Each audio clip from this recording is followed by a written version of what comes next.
See, I think this budget is going to be a great budget. Firstly, the number one thing which people expect is income tax. Income tax. Last year, the exemption was increased up to 12 lakh rupees. What it meant was that if you are earning up to 12 lakh rupees, you don't have to pay any income tax. That time also, there was a lot of skepticism that up to 12 lakh income tax has been exempted. Now, income tax collections would decrease.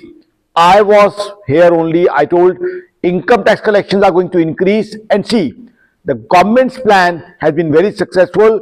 Number one, people, they have been exempted from income tax up to 12 lakh, they are happy. Plus, income tax collections have also increased. The data as of 17 December 2025 clearly tells income tax collections have increased by 8%. Then you talk about GST. Though GST is not a part of budget, but GST, the government, they removed 2 slabs of GST.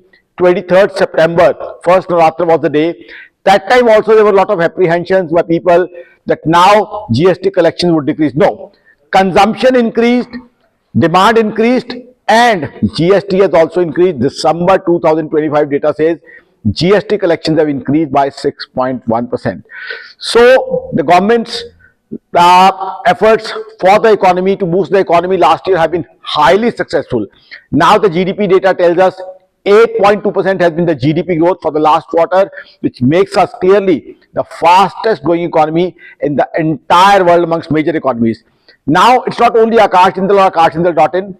World Bank is saying that India would have 7.2% GDP growth for 2025-26, and World Bank has specifically said our tax reforms, our consumption and demand has boosted Indian economy, whereas globally we had tariffs, retaliatory tariffs, we had geopolitical problems, so much of issues globally. Still, Indian government's decent planning, practical planning has paid off. So this year, income tax exemptions, plus for housing loan also, what I expect, since interest component is a major part in housing loan, 2 lakh rupees additionally, section 24B, I expect for housing loan borrowers, because this government wants to give houses to everybody. Then infrastructure. Infrastructure, this government has been focusing on infrastructure, and that has given very well returns, because of infrastructure we have become a strong, robust manufacturing economy, and in these days of protectionism we need to be a manufacturing economy. So infrastructure also I expect a decent allocation. And one more thing, especially this time, defense. Because of the geopolitical tensions, because of what is happening between US and Iran, because of what happened with Greenland and Venezuela and Russia-Ukraine war being intense, this time defense allocation I expect it to increase at least by 60%. What I mean is that whatever was spent on defense last year, 60% more is expected to be spent, because now we have to be very secure.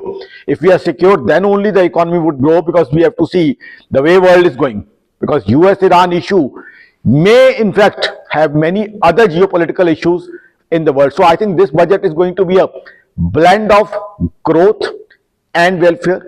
Income tax exemption for individuals, then income tax exemptions for housing loan borrowers. This is one expectation.